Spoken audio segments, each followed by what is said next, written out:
好，这里是亚利桑那华人电视台，我是刘玉轩。我们现在所在的地方是江玥枪击案发生的现场。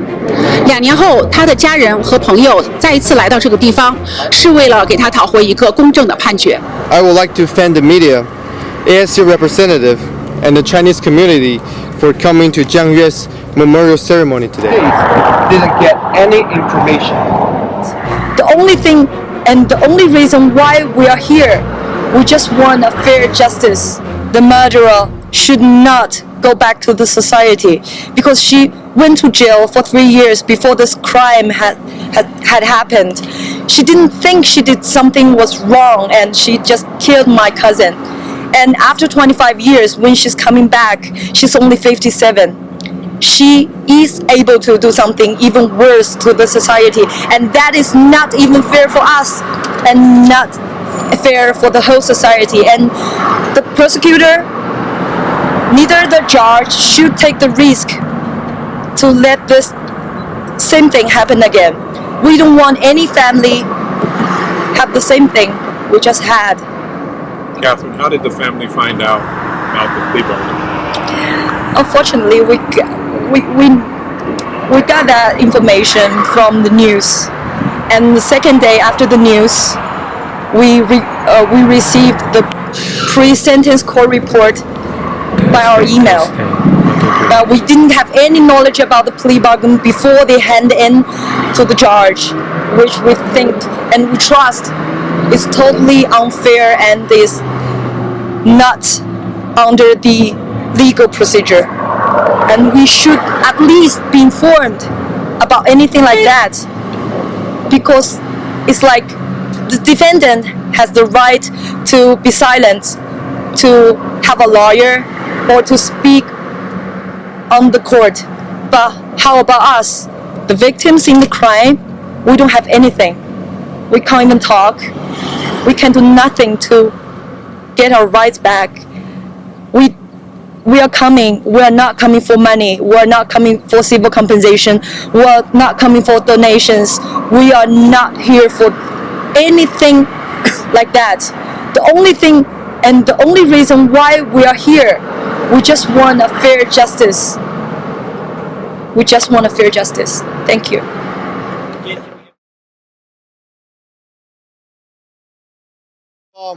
I would like to thank the media, ASU representative, and the Chinese community for coming to Jiang Yue's memorial ceremony today.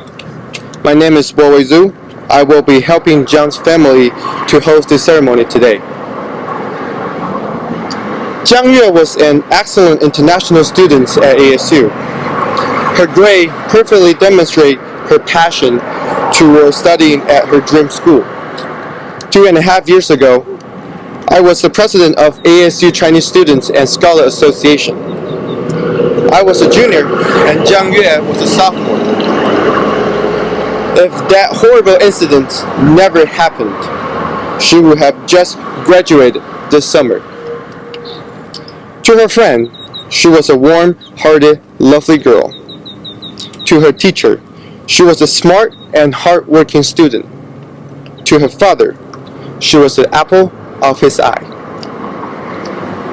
I was shocked by her death 2 years ago, just like everybody else.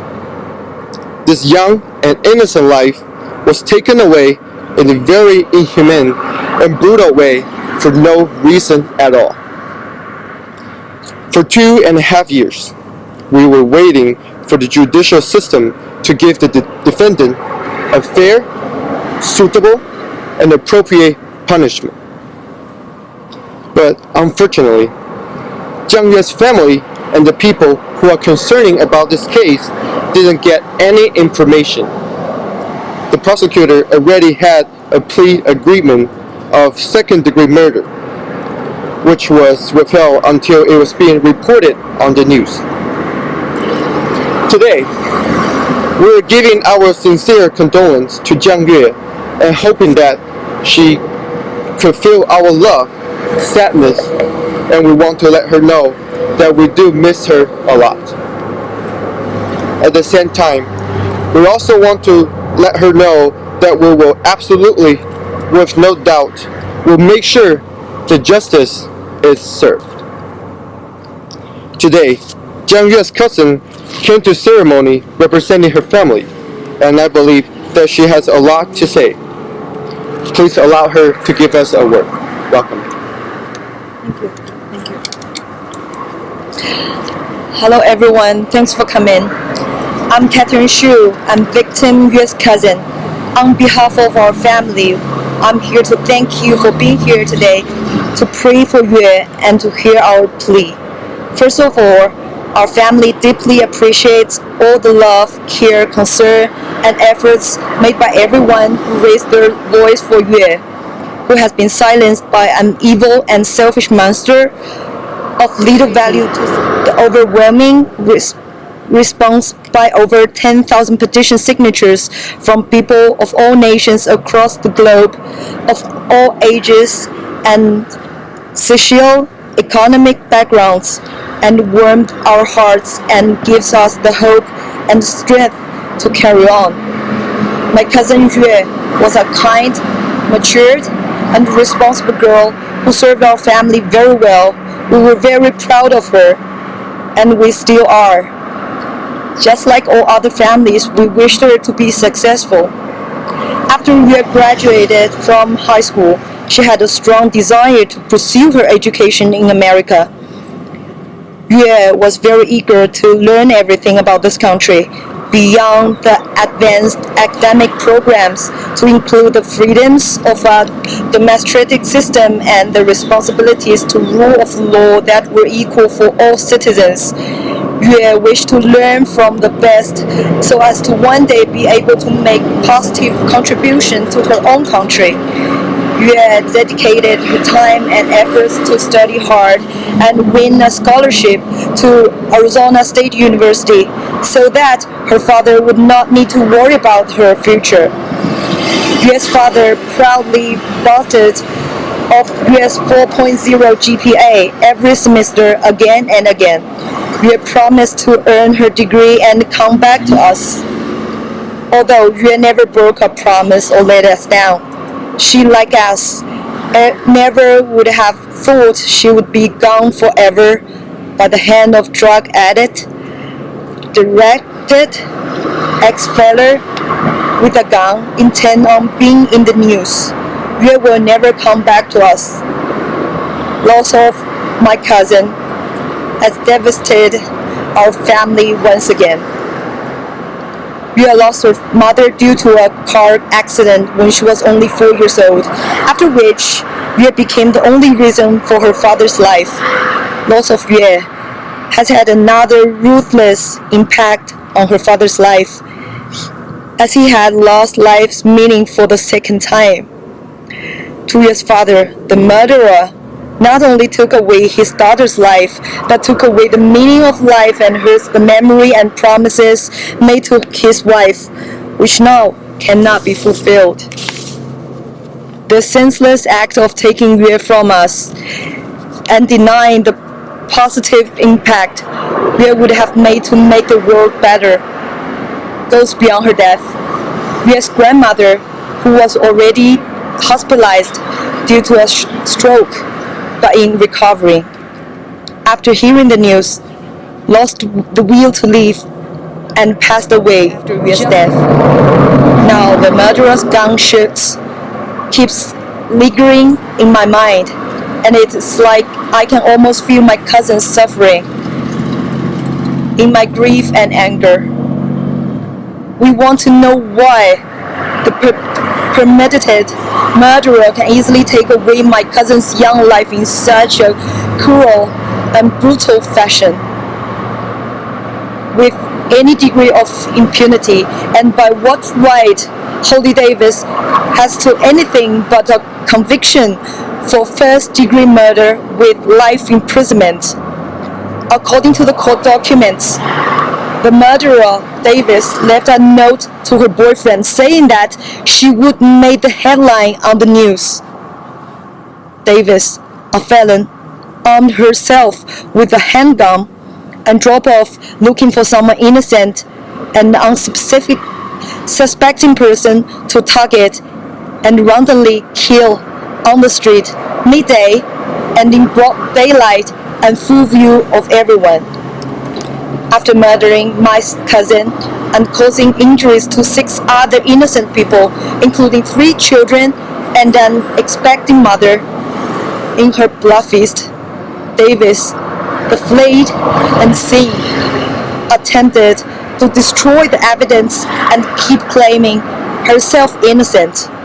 When her lies evaporated into thin air, Davis then claimed depression drove her to kill in an attempt to escape responsibility for her deliberate actions and in taking Yue's life. We, the Jiang's family, have been waiting for the justice to be served for over 2.5 years. Initially, the county attorney's office advised us the murderer Davis was charged with 14 felony counts, which included first-degree murder. The county prosecutor conveyed being shocked to the murderer Davis' egregious behavior, adding absolutely no doubt that the murderer Davis would be convicted for first-degree murder and sentenced to at least life imprisonment.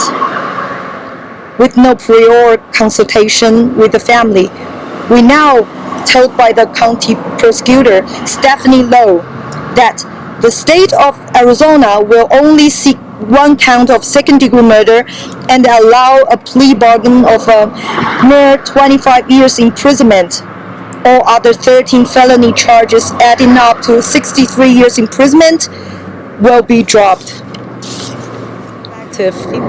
The premeditated murderer Davis will be released into society, being given half of her life back, whereas Yue Jiang must pay for Davis' horrendous and the inhumane acts with Yue's life, never able to be with her family, students, and friends ever again. Such a decision and approval of the pending plea bargain cannot be and is not reasonable, not fair. We, the Jiang's family, and our 10,000 supporters do not even believe that it is acceptable to the legal system in place that supporters fair and equal justice for all. We, the Jiang family, and our 10,000 supporters strongly believe justice must be served with a conviction of first-degree murder, with sentence to at least life imprisonment. The murderer Davis would relinquish her right to even return back to society. The plea agreement from the county attorney's office demeans my cousin's life and makes Davis' meaningless life more important than Yue's, who would have graduated with honors to become a productive and reasonable citizen, and an asset to her community, city, state, and nation, regardless of where she ultimately lived her full and productive life. My cousin Yue deserves better. Our voice must be heard and have the impact Yue and all good, productive, law-abiding people deserve. The Jiang family and our supporters from all nations implore and demand the Honorable Judge Warren J. Granville to reject any plea bargain less than first-degree murder with sentence to at least life imprisonment.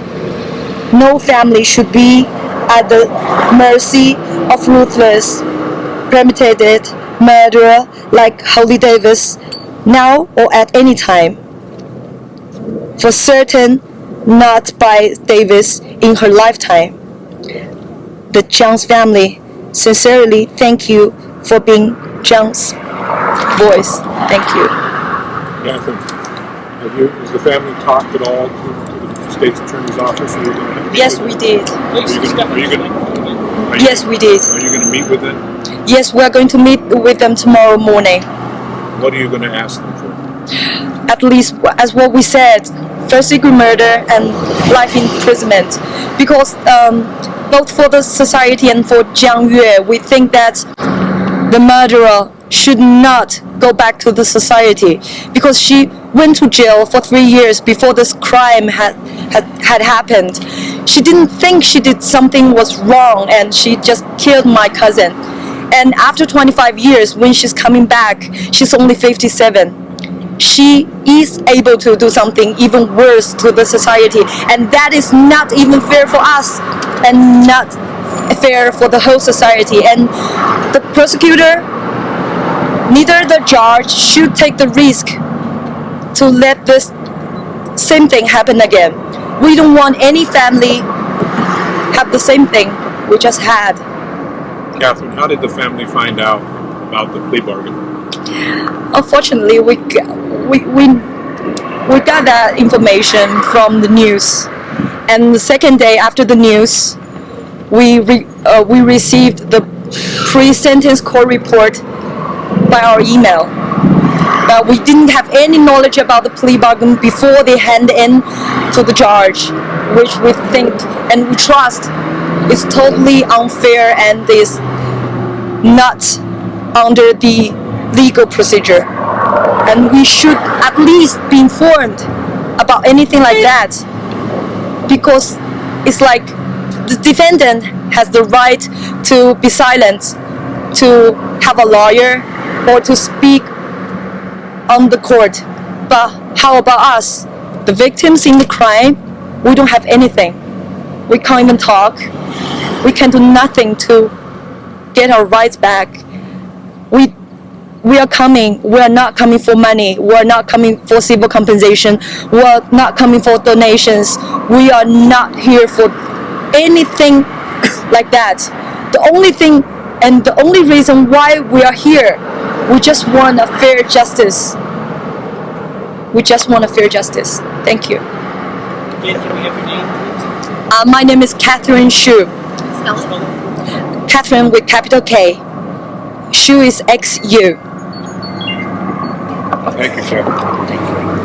Gentleman that spoke first, can you give your name and spell it for us, please? My name is Bowei Zhu, Bowei, last name Zhu. So, her major? I think she was in business school, but I don't know what exactly major. Yeah. So I know it's very hot. Thank you guys for bearing with me. I'm gonna summary up the ceremony. Chinese life matters too. This is a message that we and our Chinese community want to pass. Today, Jiang's family have traveled thousands of miles from China to here. Not any civil penalties at all, nor any kind of donation from the society, but only justice for Jiang Yue. We're not doing this just for Jiang Yue and the Chinese community, but also for all the residents in Arizona. We have over 4,000 Chinese students at ASU, which is only a mile away from here. What will those Chinese students think if they know that the defendant gets away from such a brutal action with just a second-degree murder? How about the other 10,000 international students at ASU or the 60,000 students on campus? Jiang Yue was not chosen, which means this could happen to anyone. It just happened that she was at the wrong place at the wrong time. We believe that under a democratic and equal justice system in the United States, everyone should be treated equally. There is no difference in race, nationality, color, or religion. But till now, we start to question whether if our rights and safeties could really be guaranteed in Arizona as an international student. Can you imagine what could the defendant do after getting out of the jail? Do you really think that she will learn the lesson with such a light charge? Do you think that she will not try to hurt or murder another innocent people? why would the prosecutor even take the risk? Jiang Yue is the unlucky one. But we do believe that even she wasn't at the crime scene that day, someone else could die instead of her. The defendant is pre-felon, drug addict, shouldn't be concerned about the safety for the entire society by imprisoning her for lifetime. We hope that the prosecutor could really take consideration of those factors and decline the plea agreement. Serve the justice and protect our society. At the end, I want to say, any life matters. Chinese life matters too. Today, we're giving our sincere condolence to Jiang Yue. And thank you all for coming. I want to say thank you again from Jiang's family and from Mr. Yang and from myself. Thank you everyone.